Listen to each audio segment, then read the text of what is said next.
ማሂም ብትሆኚ በቃ ታያት ከዚህ በኋላ ህይወታችን ላይ እየመጣች አትበጥብጥ። እኛም ጓደኝነት አሻሽል። በየቡና ነገር በተፈጠረ ቁጥር ሁሌ ጭቅጭቅ፣ ሁሌ የሆነ ነገር መኖር አይገባም ማለት እስቲ እኔ እኮ ከሆነ ጊዜ በኋላ ጭራሽ ሰላም ነው ያጣነው ሁላችንም። የምታደርገው ነገር እኮ ለእኛ ብላ ነው አይደል? ለእኔም ለአንተም ለሀይሚም ለጓደኝነታችንም ጭምር ነው አይደል? እና ታዲያ እኔም ደግሞ ማድረገው ነገር ለጓደኝነታችን ብዬ ነው። ልክ ሸሽተህ ነው እንዲህ የምታሳምነው?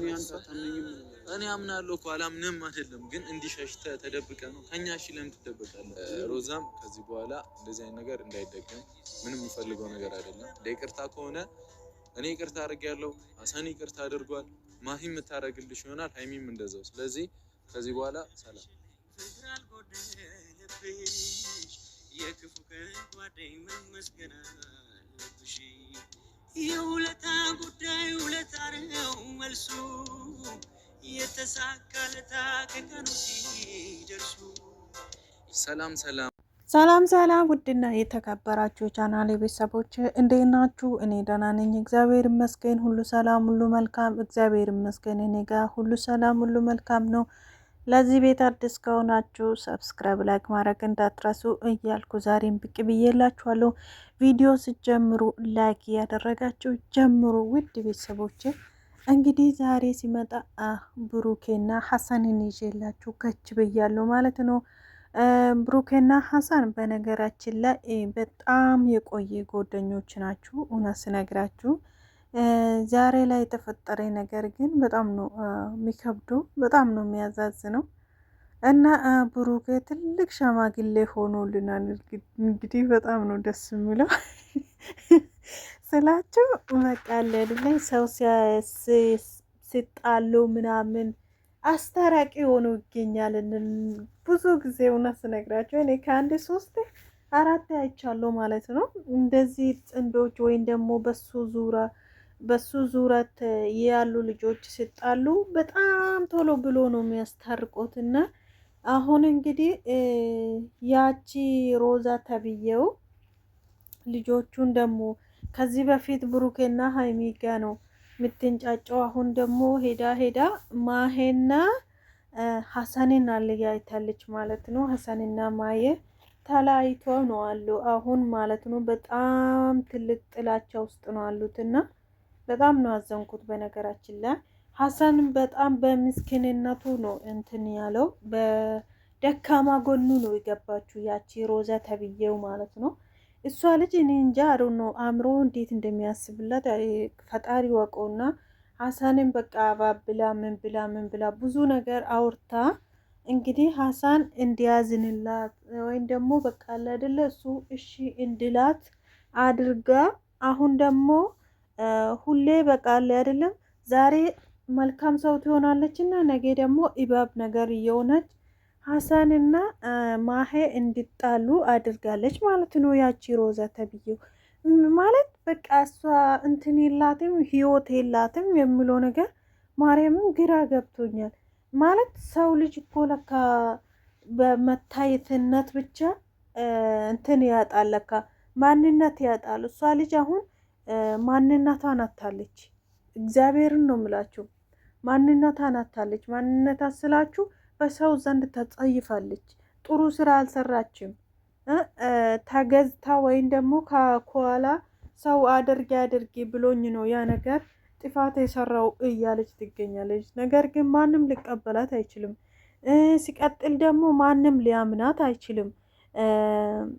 እና ብሩኬ ምን አለ መሰላችሁ፣ አንድ ሰው ከበደለኝ በምላሴ ይቅርታ ሊያደርግ ይችላሉ። ግን ያቺ ነገር ያ ሰው ያደረገኝ ነገር ጠባሳ ወይም ደግሞ ምንድን ቂም አለ። ቂሙ ከውስጥ መቼም አይለቅም አለ። መቼም ያ ሰው ሲያየው ያስታውሰኛል አለ። ያ ሰው የበደለኝ ነገር ያ ሰውዬ ሲያየው ትዝ ይለኛል አለ። እና እውነት ነው። አሁን ለምሳሌ ሀይሚ ይቅርታ ታደርግልኛለች እያለች ነው፣ ወይም ደግሞ ይቅርታ ጠይቃለሁ እያለች ነው ያቺ ሮዛ ተብዬው ማለት ነው።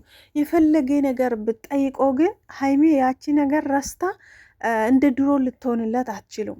ይሄ ትክክል ነው። የእውነት ስነግራችሁ ደግሞ ሀይሚ ማለት ነው በብሩኬ የመጣባት ነገር በህይወቷ በጣም ነው የሚያናደዳት ወይም ደግሞ የምትናደደው። እና አንድ እርቃለች እና በዛው ጠፍታ ብትኖር እቺ ልጅ መልካም ነው። ወይም ደግሞ ዩቱብ ከፍታ በራሷ መንገድ ይቅርታ ብትጠይቆ መልካም ነው። ይቅርታ አድርጉልኝ ተሳስቼ ነው ብትል በዛው መልካም ነበር። አሁንም ድጋሜ ወደ ሀሰንና ማሄ ህይወት መታ ይሄው እነሱንም አጣለታለች። የምሬን ነው የምላችሁ። የዛን ጊዜ ማለት ነው ትዝ ካላችሁ የሆነ አሻንጉሊት ብሩኬ ለሀይሚዬ ገዝቶ ማለት ነው ሀይሚ እንኪ ይሄ ስጦታ ለሰው ነው ገዛው ስትል ለሮዚ ነው ገዛሽው ለሮዚ ነው የገዛ ለሮዚ ነው ወይንስ ለማን ነው አለችው ሀይሚ። የዛኔ በጣም ነው የደነገጥኩ። አስቡት እንግዲህ ጠባዛ ኖሮበታል ማለት ነው ሀይሚ ላይ ገብቷችኋል አይደለም? እና አሁን ብዙ ጊዜ በቶክቶክ ወይም ደግሞ በሌላ ነገር ብታው ማለት ነው ሀይሚን ማን ነው ብሩኬና ሴት ራሷን አቀነባብራ አንዳንድ ሴት መዳል ነው። ወይኔ ፈጣሪ! አንዳ ደግሞ ማለት ነው የብሩኬ አፍ እና የእሱን አፍ ያገናኝታ እንዴት እየጨፈረች እንደሆነች ታውጣላ።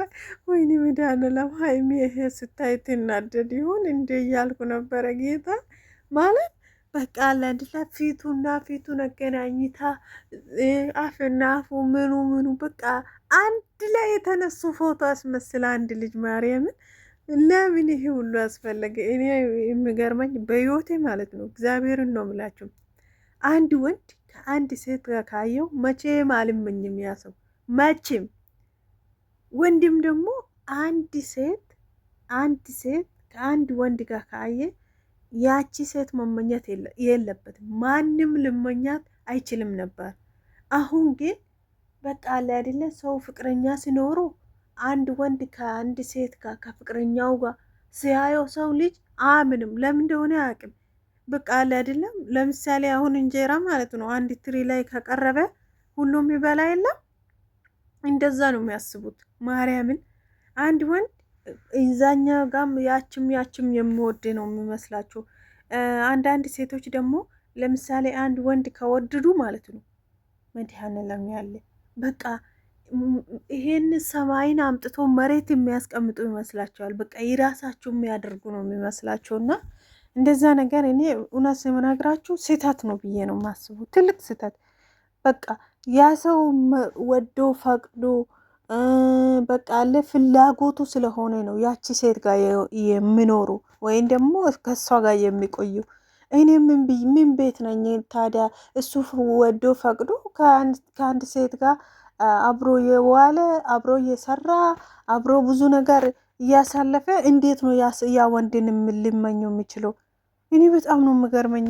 ማርያምን ነው የምላችሁ። እና ይሄንን አነሳው በሮዚ ምክንያት ነው።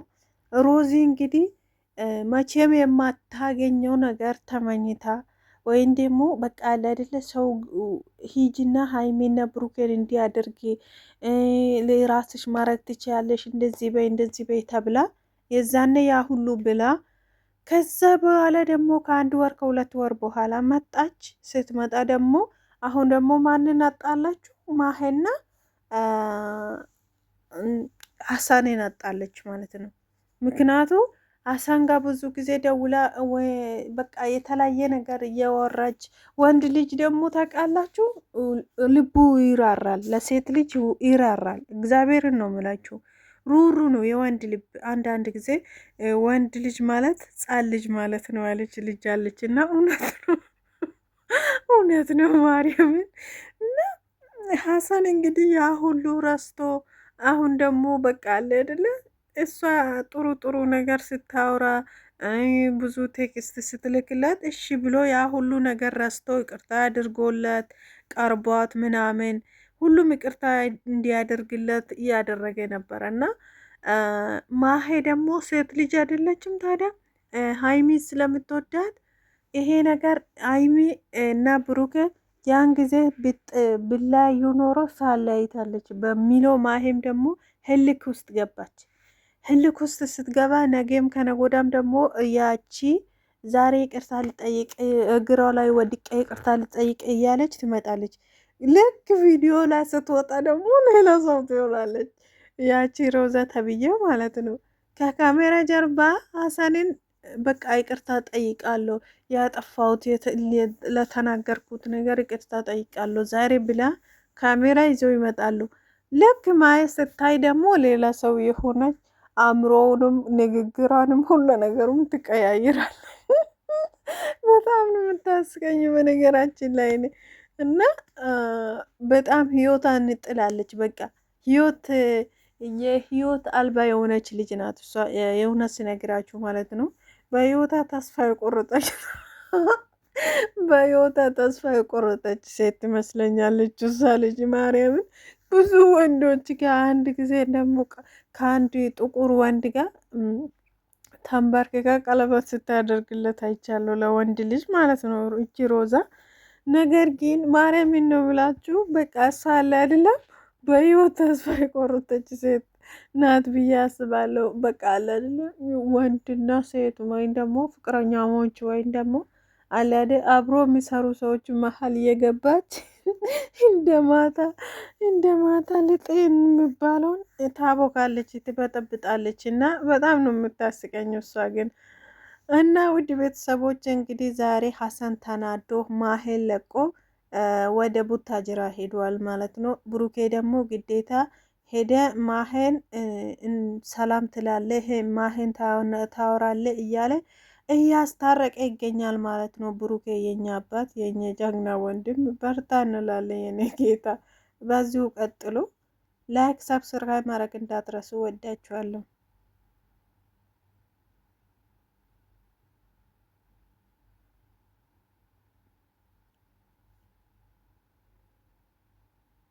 የምትፈልግ ሁሉም መርሻ የኔ ምስል የኔ ስጋ ቅምሻ ወንድም ብቻ ያነሰብክ ጓደኛ የሆነ ልቤን የምታጫውት ጓዴና ወንድሜ ለአንተ ባጣ ምኑን ምን ላድርገው? ስሜን ውሰድ ስምህ ከኔ እኮ ነው የኔ ኩራት የምስራች ኑርልኝ እንድኖር